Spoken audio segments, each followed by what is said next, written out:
조갑제TV 시청자 여러분 안녕하십니까? 석동현 변호사입니다. 지금 조국 일가족의 그 비리와 불법에 대해서 검찰 수사가 지금 연일 계속되고 있는 가운데 엊그제 10월 9일에는 조국의 동생 조권에 대해서 검찰이 청구한 영장을 법원에서 기각하는 일이 있었고, 또 그 기각에 대해서 정말 그것이 너무나 이례적이고 또 상식에 안 맞는 그런 내용이기 때문에 영장을 기각한 판사에 대한 규탄 주장이 연일 계속되고 있는 상황입니다. 영장을 기각한 판사는 명재권 판사입니다. 줄여서 우리가 명판사를 할 수 있는데, 명시성을 가진 사람은 엉터리로 재판해도 명판사가 되는 것 같습니다. 검사는 명검사가 되겠죠. 어쨌거나 영장을 발부하느냐 기각하느냐, 또 그 다음 단계인 재판에서 피고인에 대해서 유죄를 선고하고 구속을 하느냐 무죄를 선고하느냐를 놓고 요 최근 몇 년 동안에 부쩍 시국 사건이나 또 사회적 이목을 끄는 사건, 정치적 여파가 있는 그런 사건들의 경우에는 그 결과를 놓고 정치인들이나 또는 시중의 여론, 또 특히 좌파 우파 진영의 그런 인사들에 의한 법원에 대해서 말이죠, 이런 비난이 원색적이고, 심지어 그 판사들에 대해서 거의 인격 모멸적인 그런 언사도 서슴지 않는 일들이 자주 벌어지고 있습니다. 이번에 조국 동생에 대해서 영장을 기각한 명재권 판사의 경우도 놓고 보면 말이죠, 지금 전국 그런 대도시에 있는 본원, 지방 법원에서는 다 영장 전담 판사라 해서 일반 재판은, 사건 재판을 하지 않고 경찰 또는 검찰에서 올라온 영장만을 보는 이 영장 전담 판사들이 근무를 합니다. 서울중앙지법은 규모가 크기 때문에 3명의 판사가 영장 전담을 하는데, 대개 재판 경력이 15년, 20년 이상 된 중견, 중진 판사들이 그 일을 봅니다. 그만큼 많은 재판 경험과 넓은 시야를 인정을 해서 그 일을 맡기는데, 이 3명이 돌아가면서 하는데, 지금 조국 일가족 비리의 수사에 대해서는 이 명재권 판사가 이것을 도맡아서 하는 것 같습니다. 그런데 참 아쉽게도 이 명재권 판사가 지금 그저께 조국 동생을 기각하기 앞서서 조국의 그 정경심이 깊이 관여한 것으로 지금 드러나고 있는, 결국은 조국까지도 관여됐다고 보여지는 사모펀드 수사와 관련해서도 사모펀드 운용사와 투자사 대표에 대해서 영장을 기각한 바가 있었습니다. 뿐만 아니라 조국 수사와 관련된 압수수색 영장도 지금 여러 차례 기각을 했고요. 이와 같이 명재권 판사가 조국 일가족 비리에 대한 검찰 수사에 여러 차례 영장을 기각함으로써 많은 수사에 지금 제동이 걸리고 지장을 받는 것이 또한 현실입니다. 물론 조국 동생의 경우에는 워낙에, 잠시 후에 말씀드리겠습니다만은, 우리가 법원의 결정, 판사의 재판에 대해서 사실 이렇게 당부당 옳다 그르다를 참 평가하는 것은 사실은 우리가 조심해야 될 대목입니다. 어떻든 우리가 긴 안목에서 법원의 재판의 독립성, 법원이 우리 사회의 자유 법치 정의의 보루로서 그 재판을 지금 내 마음에 안 든다 하더라도 그것을 함부로 비난하는 것을 그냥 우리가 방치방관해서는 곤란하고요. 그 원칙론으로 우리가 말씀을 드리면 법원의 재판과 결정은 존중되어야 하는 것이 맞습니다만, 그래도 간혹 정말 우리의 그 상식, 이 법은 결국 상식입니다. 이런 상식적인 관점, 또 그런 어떤 유사 사례와의 어떤 형평, 또 그런 관점에서 볼 때 턱없이 이것이 맞지 않고 불합리한 그런 결정들이 또 왕왕 벌어지기도 하고, 이런 부분에 대한 건전한 또 비판 여론은 또 한편으로는 필요한 측면도 있다고 보는데요. 이 명재권 판사가 이번에 조국 동생에 대해서 영장 기각한 사례는 일반인들의 시각뿐만 아니라 저로서도 참 납득하기가 힘든 부분이 많다는 점이 오늘 이 말씀을 드리게 된 계기가 되었습니다. 이 조건의 혐의는 이미 다 보도가 된 바와 같이 이 조국 일가족이 운영하던 사학재단 웅동학원의 그 교사 채용을 대가로, 우리가 사립학교에서 교직원 채용 대가로 그에게 돈을 받고 채용을 하는 그런 사례로 문제가 된 사례는 숱하게 있어 왔습니다. 이 경우도 참 지방에 있는 그런 중고등학교인데 무슨 돈을 이렇게 많이 받았는지, 하여튼 한 사람당 억대의 돈을 받은 것이 두 건이 있었고, 그로 인해서 돈을 준 관계자들은 구속이 이미 됐습니다. 근데 돈을 준 사람은 구속이 됐는데 돈을 받은 것을 인정하고 그 사항이 객관적으로 확인된 조국 동생에 대해서는 결국 이제 영장 기각이 되었다고 하니 이게 납득이 안 가는 것이죠. 뇌물죄든지 또는 배임 수재 사건이든지 이렇게 부정한 돈 또는 부정한 목적과 부정한 청탁과 연루돼서 돈이 오가는 사건의 경우에 대개 돈을 준 사람은 혹간 불구속을 하는 경우가 있습니다. 이를테면 그러한 비리에 대한 어떤 제보를 또 장려하는 의미도 있고요. 또 돈을 준 사람들이 되게 상대적으로는 약자인 경우가 많고, 그래서 그 금액의 수준이 어떤 우리 사회적으로 용인하기 힘든 그런 일정 수준 이상인 경우에는 되게 받은 사람들 구속을 합니다. 조국 동생의 경우에도 자기가 구속될 것이 뻔하니까 갑자기 영장심사 전날 영장이 청구된 이후에 허리 디스크 수술한다고 병원에서 들어눕자 검사 중에 의사 자격을 가진 검사가 그 병원까지 가서 이 신체 상태를 이렇게 여러 가지로 확인을 하고 이게 구속을 감당 못할 정도는 아니다 해서 구인을 해서 데려왔고, 그러자 본인으로서는 자기가 99% 아니 100% 구속이다 생각하고 영장 심사를 안 받겠다.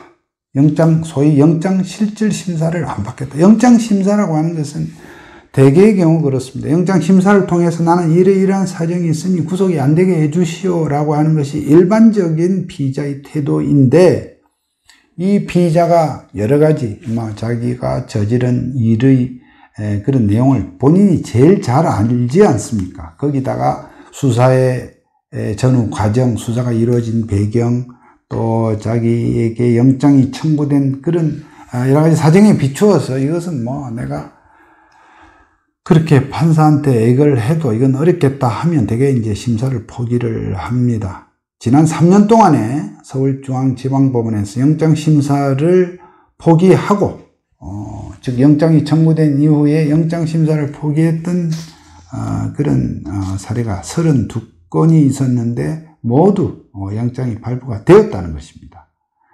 그런데 이번에 처음으로 그 기록이 깨졌습니다. 조국 동생의 경우에 본인은 영장이 발부될 것으로 그렇게 보고 서울구치소에서 새벽 2시인가요? 3시인가요?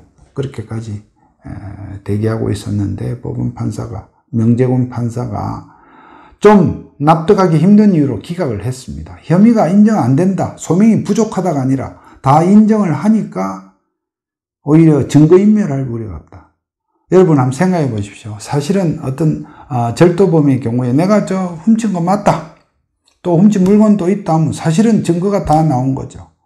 그러니까 인멸할 증거가 없다고 하면, 절도범도 내가 인정을 하면 인멸할 증거가 없다고 구속을 못하는, 안 하는 어떤 그런 판사가 있다고 하면 여러분들 그것을 납득하시겠습니까?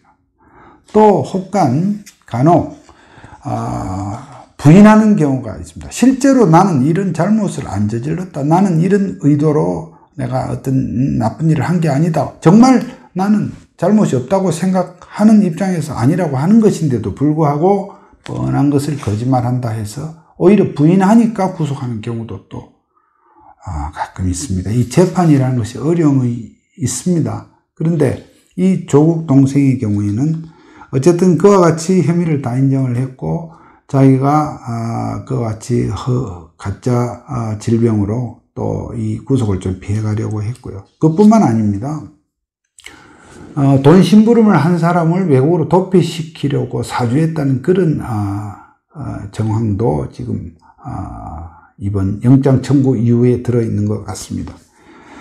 그럼에도 불구하고 이 영장을 기각한 명재권 판사. 근데 이 명재권 판사의 경우에 사실은 지난 겨울 양승태 전 대법원장을 구속했던 사람입니다.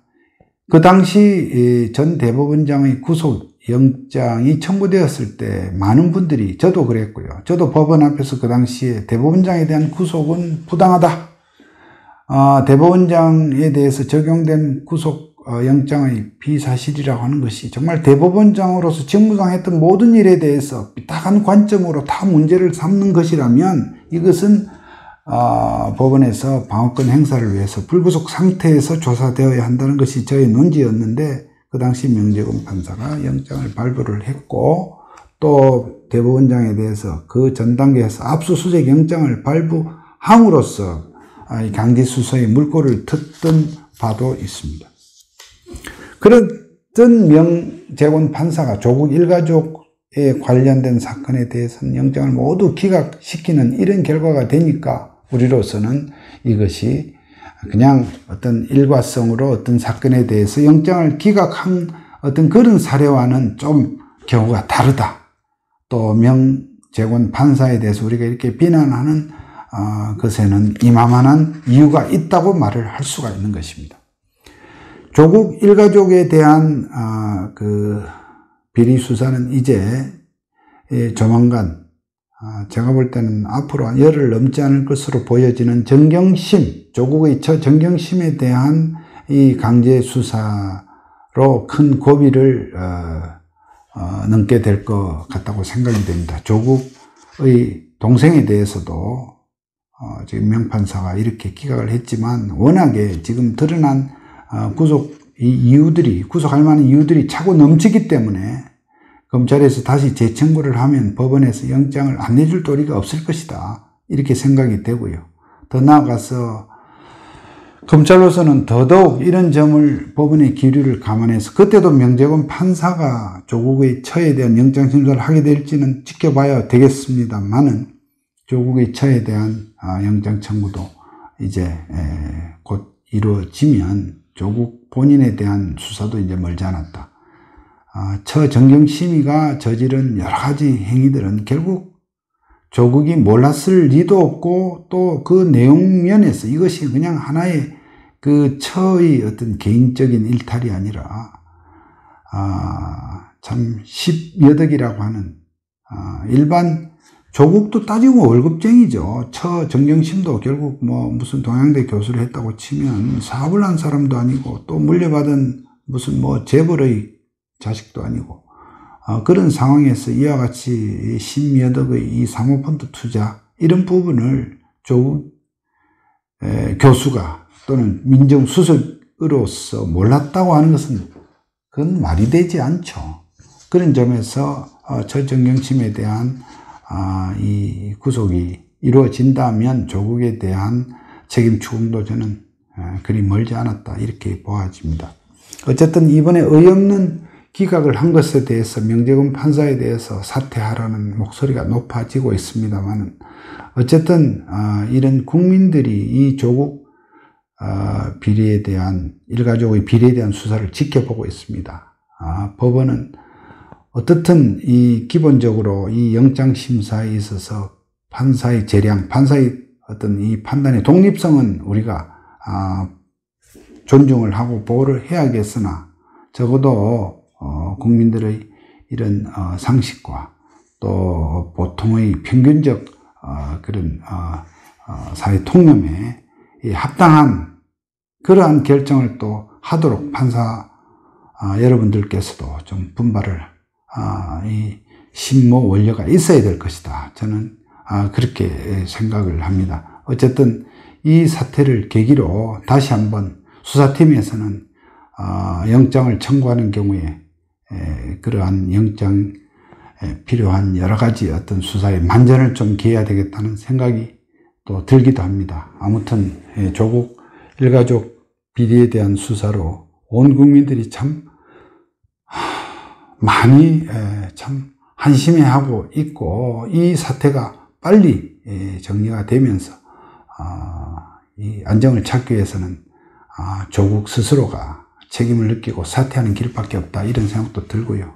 이러한 사태를 이렇게 방치하고 오히려 더 확대 심화시키고 있는 문재인 대통령의 조속한 결단이 필요하다. 그것이 현 정부로서도 살 길이 아닌가, 이런 생각을 하면서 말씀을 마치겠습니다. 감사합니다.